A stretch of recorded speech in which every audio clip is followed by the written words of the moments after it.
Në Shqipëri, autoritetet kanë vendosur të mbyllin rrjetin social TikTok për një periudhë 12 mujore, si pjesë e masave të përkohshme, sipas tyre për shmangjen e ndikimit negativ të kësaj platforme online dhe rritjen e sigurisë së fëmijëve në mjedisin digjital.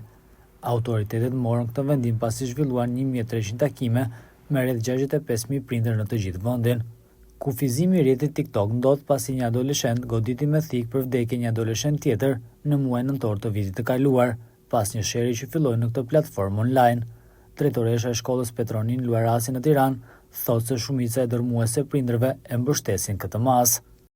Në momentin që ata janë bërë me dije për mbylljen e TikTokut, unë duhet të them që në masë mbi 90% e prindërve kanë qenë shumë dakord për këtë masë që është marrë. Ata besoj duan një lloj ndihme, duan një lloj përkrahje për të kufizuar dhe për të mbikëqyrur këtë kohë të harxuar kot në një farë mënyrë, energji dhe kohë e vlefshme harxuar për gjëra të cilat në një farë mënyrë i shkëpusin fëmijët nga njohuri thelbësore, njohuri të rëndësishme që duhen atyre për shkollën ose edhe për aktivitetin e tyre të përditshëm. Sipas studiuesve në vend, fëmijët shqiptar provojnë grupin më të madh të përdoruesve të rrjetit TikTok. 17 vjeçaria Patrice Lole thotë se masa për ndaluar këtë platformë do të ketë ndikim. So I think there's something that goes hand in hand with our. Mendoj se është një vendim që shkon paralelisht me mënyrën se si jemi rritur, me mënyrën se si janë rritur fëmijët në Shqipëri. Ne jemi shumë të orientuar nga media, pra gjatë gjithë kohës kemi pasur telefona dhe kompjuter në dorë. TikTok ka qenë gjithmonë një mjet për ne që të shprehemi, por vjen një kohë kur edhe gjërat më të bukura mund të marrin fund. But inherently there comes a time when even the most beautiful things must come to an end. Baba e 17 vjeçares nuk beson se ndalimi TikTok do t'i jap zgjidhje problemit. Po le ta mbyll, le ta provoj, po nuk do zgjidhet asgjë.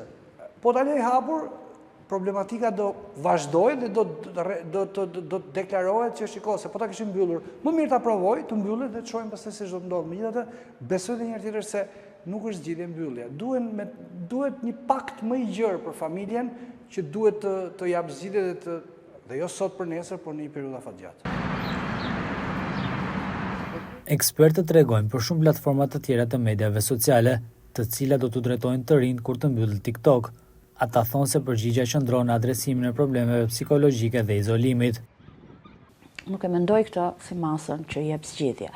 Për mendimin tim, çfarë do të jep të zgjidhje, problemeve që kanë ata lidhur me mungesën e interesit për të mësuar, mungesën e motivimit tek shkolla, mungesën e besimit tek e ardhmja që ndryshon përmes shkollës, mungesën e solidaritetit me njëri tjetrin, mungesë të cilën ata po e vuajnë, sepse i shikojmë që vinë çdo ditë më të mbyllur, çdo ditë më të prisht psiqikisht, çdo ditë më të izoluar nga njëri tjetri.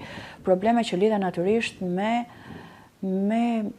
aspektin e të nxënit, rezultatet e tyre të dobta në shumë teste, rezultatet e tyre të dobta të lidhura ngushësisht me varfrinë, për shembull. Mendoj që këto janë problemet e vërteta të miturve tanë, të adoleshentëve tanë, të cilat ka nevojë për masa qeverisëse, shumë të gjëra, shumë të thella, dhe masa e tillë e mbylljes së TikTokut duket si një aspekt tërësisht periferik në morinë e këtyre problemeve që ata kanë. Qeveria shqiptare është në kontakt me platformën TikTok për instalimin e filtrave, si kontrolli prindëror, verifikimi i moshës dhe përfshirja e gjuhës shqipe në aplikacion. Por, ajo që për qeverinë është një masë për të mbrojtur fëmijët dhe adoleshentët nga rreziqet e mjedisit digjital, nga ana tjetër për opozitën është një akt censure që merret në kulmin e fushatës zgjedhore. Ndalimi i platformës TikTok pritet të hyjë në fuqi në ditën në vijim.